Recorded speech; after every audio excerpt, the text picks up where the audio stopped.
Once upon a time, there was a boy named John who had a reputation for being a troublemaker.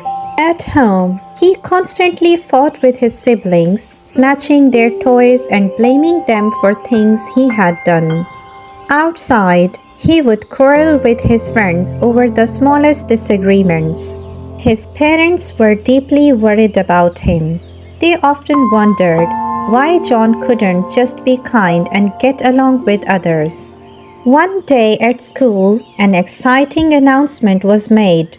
There would be a cycle racing competition. John was thrilled and determined to win at any cost. The day of the race arrived, and all the students gathered on the school grounds, cheering for their favorite competitors. As the race began, John took an early lead, paddling with all his might. But as the finish line drew near, another cyclist sped past him. John was furious. How dare he pass me? He thought in his anger. John reached out and secretly pushed the other cyclist, causing him to fall hard onto the ground. Crowd gasped, but John crossed the finish line first and was declared the winner. Though he had won, it was not a fair victory. Some students whispered about what they had seen, and others looked at John with disapproval. But John didn't care. Winning is winning, he told himself. A few days later, during class, the teacher gave everyone an assignment and asked them to start working. When John opened his bag, he realized he didn't have a pencil. Without asking, he snatched a pencil from a classmate sitting nearby.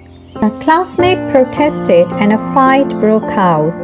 The teacher noticed the commotion and called John to the front of the class. "John," she said sternly, "hands are for helping, not for hurting.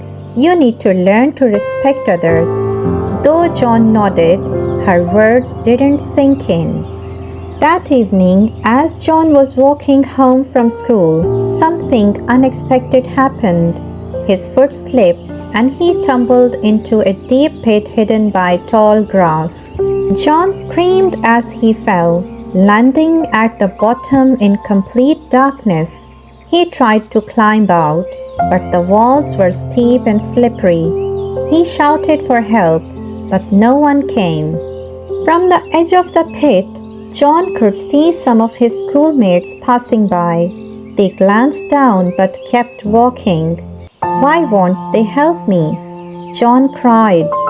Then he remembered how badly he had treated them. For the first time, John felt the weight of his actions. As the evening grew darker, John's fear turned into despair. Suddenly, a soft glowing light appeared, and out of the light emerged a fairy. She looked at John with a gentle but firm expression. "John," the fairy said, "you are in this pit because of the way you have treated others. If you want me to help you, you must promise to change." John's voice trembled as he replied, "I promise. I realize now that I have been mean and unfair. Please help me, and I'll be good to everyone from now on."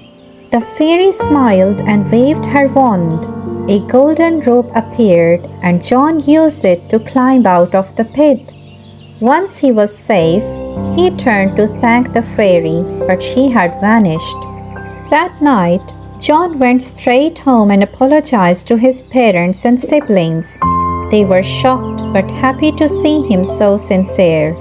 The next day at school, John approached the classmate whose pencil he had taken and returned it with an apology. He also found the cyclist he had pushed during the race and admitted what he had done. The cyclist forgave him, and John promised never to cheat again. Years later, John grew up to become a teacher. He often shared his story with his students, teaching them the importance of kindness, honesty, and respect. And so, John's journey from troublemaker to role model became a reminder to everyone that it's never too late to change and make the world a better place.